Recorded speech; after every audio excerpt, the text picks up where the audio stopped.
for the first time, there is a serious conflict between people and nature, between people and the planet. Tonight, climate change action in New York City. We're putting up a $10,000 reward for anybody that goes missing, anybody that's murdered. And the Manitoba Maytee Federation puts out big bucks for the murdered and missing.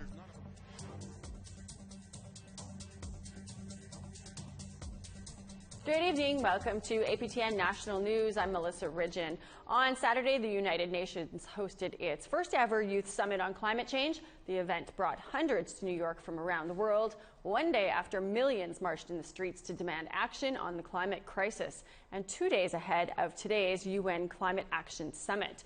But not all youth felt that their voices were heard. APTN's Justin Brake is there, and he brings us this. Makasha Looking Horse opened the inaugural Youth Climate Summit with a blessing and a teaching. She declared, "We treat all of creation with respect to honor our mother. The primary law is Matakue Oyasin, and that means we are all related." The 25-year-old is Lakota and Mohawk from 6 nations, and daughter of Chief Arvel Looking Horse, the 19th generation keeper of the sacred white buffalo calf woman pipe. It was a sign Indigenous voices would be heard. Youth Caucus co-chair Victor Lopez Carmen is a member of the Crow Creek Sioux tribe.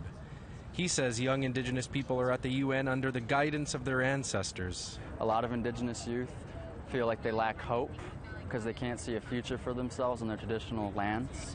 They feel their culture is being ripped from them by settler states, by member states who don't care about the land or the earth. And that's really tough for Indigenous youth.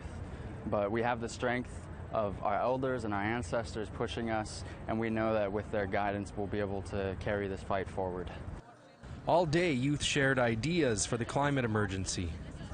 The recessions called Reboot the Earth, a race we must win together, and nature-based solutions, all aimed at getting ideas from young people on how to battle climate change.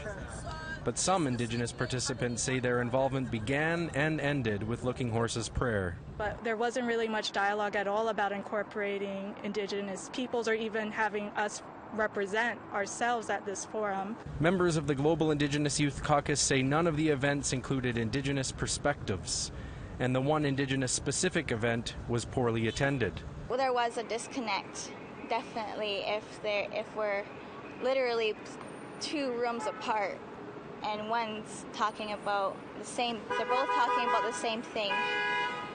They're both talking about the same thing, and we're in 2 different rooms, and I think that speaks volumes on how this topic is treated regarding Indigenous people. Julia Faye Munoz is Chamorro from Guam in the Greater Mariana Islands. If we're going to have productive and fruitful discussion, and if we're going to talk, about these climate issues, people need to realize that Indigenous peoples have been at the forefront of defending, our environment and, and have a profound relationship with our environment, Mother Earth, our lands and oceans in a way that needs to be incorporated and not separate from the discussion. UN Secretary General Antonio Guterres told youth Saturday the disconnect between humans and the environment is new. We have had conflicts among people for centuries or for millennia since the human race exists. But for the first time, there is a serious conflict between people and nature, between people and the planet. But Indigenous youth say that newness is actually around 500 years old. It is scientifically proven, and it's written about and in their language, and so I don't know why they don't get it. I don't know why that they don't get that that we need to be in on this discussion and that we know more than them because we've had this knowledge for millennia. Some members of the Indigenous Youth Caucus are sticking around Monday to see what global leaders do with the future of the planet in their hands. Justin Brake, APTN National News, New York City. As mentioned, world leaders gathered at the United Nations in New York today for an emergency summit on the climate crisis. Some of them had ambitious plans to achieve carbon neutrality by 2050 in order to avoid catastrophic climate change. Just one Indigenous leader was permitted to address leaders Monday, while the chief of an Amazonian tribe was denied entry. Here's Justin Brake again from New York City. World leaders met here today at the United Nations headquarters in New York City to address the climate crisis. Many unveiled ambitious new plans to achieve carbon neutrality by 2050 in order to avoid catastrophic runaway climate change. In his opening remarks, UN Secretary General Antonio Guterres said, "Nature is angry, and we fool ourselves if we think we can fool nature, because nature always strikes back. And around the world, nature is striking back with fury." Swedish youth Greta Thunberg addressed the world leaders, saying, "How dare you fail to address the climate crisis?" Banks, corporations, NGOs all joined world leaders on the stage today, but there was very little Indigenous representation. This morning, Chief Honi Michukeri of the Kayapo people in the Brazilian Amazon tried to get into the area where leaders were speaking, but was turned away by security. Leila Salazar Lopez was one of the people behind the chief chanting, "Let him in." We spoke with her after. Here's what she had to say. It's the forest and the lives and the rights and the territories of Indigenous peoples are under attack. And it is not an exaggeration to say there is a genocide being committed on Indigenous peoples in the Amazon right now. Ariel Duranger of Athabasca Chipewyan First Nation was also here today. She's Executive Director of Indigenous Climate Action in Canada. She said the UN is not doing enough to meaningfully involve Indigenous peoples. There is no real actual space beyond creating a tokenistic, look, we've included you in this by putting one speaker or one youth at the beginning of a summit, but not actually having substantive Indigenous rights integration or Indigenous peoples integrated into the systems. The only Indigenous leader to speak today was Tuntiak Katan from the Ecuadorian Amazon. In the 2 minutes he had to address world leaders, he outlined 3 commitments Indigenous peoples were making to address the climate crisis. Lead the implementation of holistic plans to protect biocultural diversity, ensuring the inclusion of our most marginalized. 2, develop actions to secure Indigenous peoples' rights to lands, territories, resources, self-determination, and free, prior, and informed consent. And 3, access the development of renewable energies in accordance with our self-determination and free, prior, and informed consent. Justin Trudeau didn't attend the summit today because of the federal election. But back in June, Green Party leader Elizabeth May had proposed during an emergency debate on climate change in the House of Commons that the 4 party leaders come to the United Nations here in New York for this summit and commit to doubling Canada's efforts to reducing greenhouse gas emissions and meet the scientific targets. Canada is currently not on track to meet its promises or the scientific targets or its promises under the 2015 Paris Agreement. Whichever party governs after next month's election is largely going to determine whether or not Canada meets the 2030 target to cut carbon emissions in half, and then the 2050 target to reach net neutrality in carbon emissions. I'm Justin Brake, APTN National News, New York City. Some serious lines have been drawn in the sand in Maytee country. We'll tell you what that's all about after the break, and here's tomorrow's weather. Starting off in the East Coast, we've got 15 and rain in Charlottetown, 12 and rain in St. John's. Kuujjuaq is sunshine and 8 degrees, 13 in La Grande River and sunny skies. Val-d'Or is 15 and sunshine, Sept-Îles is sunny and 11. North Bay is 18 and mostly sunny, 20 in Sault Ste. Marie, sunshine. Big Trout Lake is cloudy and 15, 20s for Kapuskasing and Timmins and sunny there. 16 for Thompson, sunshine, 16 for the Pas and sunny. 17s for everywhere. Barons River, Princess Harbor, Gimli, Winnipeg, Brandon, Dauphin, cloudy skies. 18 in cloud in Saskatoon, 17 in cloud in Yorkton and Regina and Swift Current. 13 in rain in Buffalo Narrows, 8 and rain in Uranium City, 14 and raining in La Ronge.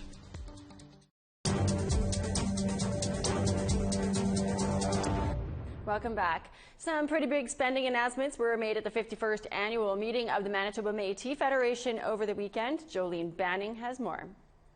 And yes, we are proud to be Maytee. Thousands of members were in Winnipeg over the weekend for the 51st annual assembly of the Manitoba Maytee Federation. Winnipeg Maytee Mayor Brian Bowman, provincial opposition leader Wab Kinew, and Liberal MP Dan Vandel welcomed them. MMF President David Chartrand pledged to help the families of missing and murdered Indigenous people. We're putting up $10,000 reward for anybody that goes missing, anybody that's murdered, and if we could find a way to solve that, find them, bring them home, we are going to give that $10,000 reward to help the police get their job done. He also pledged his organization's help for members who suffer in other ways. You know, cancer has hurt so many of us. I bet you there's not a person in this room, not one, that can say that cancer has never affected your family, your friend, or somebody you know.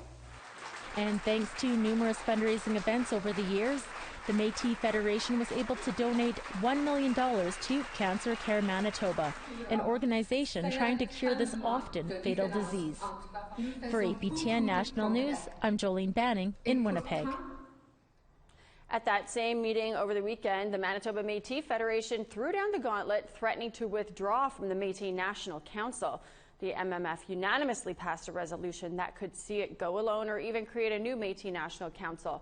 The move comes over concerns with the Maytee Nation of Ontario and its membership, 90% of whom are not Maytee according to the MMF, and they're members of the MNC. So the resolution was actually praised by the head of the Maytee National Council. To help us figure this all out, we're joined now by Will Godon, the Minister of Housing for the Manitoba Maytee Federation. Thanks for joining us. So the Manitoba Maytee Federation has passed a resolution that could see the MMF withdraw from the Maytee National Council. What would this look like? Yeah, thanks, Melissa, for having us here, and thanks for inviting me to participate here. So I think there's a whole lot of context that needs to be put around this thing before we just talk about the MMF leaving the Maytee National Council. But I want to put a little bit of context to the idea of why we are where we are now. For one thing, we know there's only one Maytee Nation, and the way that we govern ourselves is something that we've been moving towards for a long time. It's something that we've been able to choose for ourselves. It's something that is in the Declaration on the Rights of Indigenous Peoples, that we have the right for self-government. And the format that we're at right now is something that has been chosen by the Métis Nation for many, many decades now. Just as Louis Riel and his provisional government chose their form of government, we do the same thing. Now, one of the problems that we're seeing, a new phenomenon that we're seeing now, but has been around for quite a long time, is this idea of people who have no connection to the Métis Nation through their ancestry or through their community or any connection whatsoever. We're seeing that happen obviously in Eastern Canada, in Quebec, but this phenomenon is something that's been happening as well in Ontario for a long, long time. Back in 2002, the Métis National Council had a definition that was passed unanimously at the Assembly at that time. I was fortunate enough to have been there to be a part of that, including Ontario. But in those intervening years, something happened where the leaders in Ontario did not fully subscribe to the idea that you had to have Métis Nation ancestry in order to get a membership in the Métis Nation of Ontario. That's very unfortunate, but it was allowed to happen over many years and almost decades, and now we're at a place where, according to the Métis Nation of Ontario themselves, 90% of those people aren't Métis. So it's a problem that we see that needs to be addressed. The Manitoba Métis Federation is and always has been a staunch supporter of the Métis Nation, full stop. And we will continue to do that. And that's what this is really about. We want to protect the homeland, which we did at the Assembly last year. We also want to protect who the Métis Nation citizens are. And if some people may be Section 35 rights holders, but they're not part of the Métis Nation, then they're not part of us.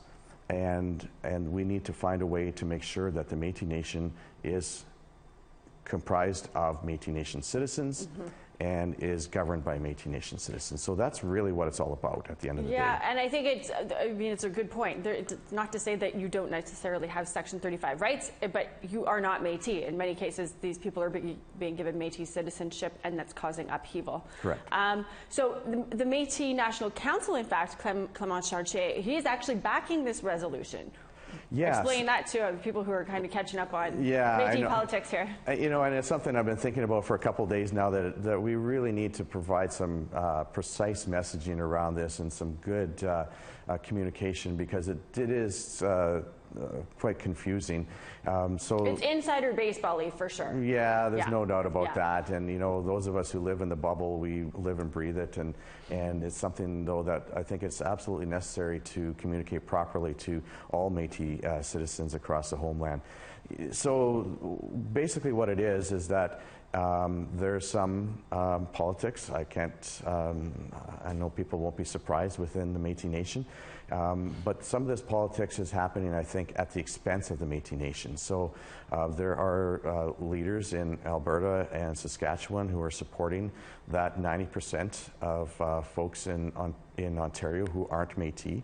And if we are to allow what could be hundreds of thousands of non-Métis people into the governing structure of the MNC, then the actual Métis Nation citizens will be outnumbered, and we won't be able to have a say over who we are, how we govern ourselves, what we see moving forward. And as we all know, the Métis Nation has fought for decades for recognition. We're finally getting to a place where we can talk about things like housing and education and skills and training on a level that allows our families and our kids to join Canadian society on a full partnership basis. We don't want to give that up. And again, we're not saying you can't be who you are, but if you're not us, then you can't be us. Yeah. Awesome. Well, we'll certainly be keeping a close eye on this at APTN as this unfolds. Lots to cover. Thanks so much for taking the time to pop in our studio. Thank you very, very much. We need to take another short break, but there's still more news to come, including Supreme Court judges visiting Winnipeg. And here's the rest of tomorrow's weather. To northern Alberta, we've got 11 in rain in Fort Chip, 16 in sunshine in Peace River, 17 and sunny in Edmonton, 15 in sunshine in Calgary, 21 and sunny in Kamloops and Penticton, 20 in sunshine in Victoria. Dace Lake is cloud and 10, 13 in rain in Prince Rupert and Smithers. 11 and sunny for Mayo and Beaver Creek, 10 in Dawson City. 10 in Norman Wells with cloudy skies, 11 with a mix of sun and cloud in Fort Simpson and Fort Laird. 7 and sunny in Fort McPherson, 5 and rain in Colville Lake. 6 for Baker Lake and cloudy skies, 4 and cloud in Repulse Bay. -3 in snow in Arctic Bay, mix of sun and cloud in Iqaluit and 4 degrees, and snow in Pangertongue 3.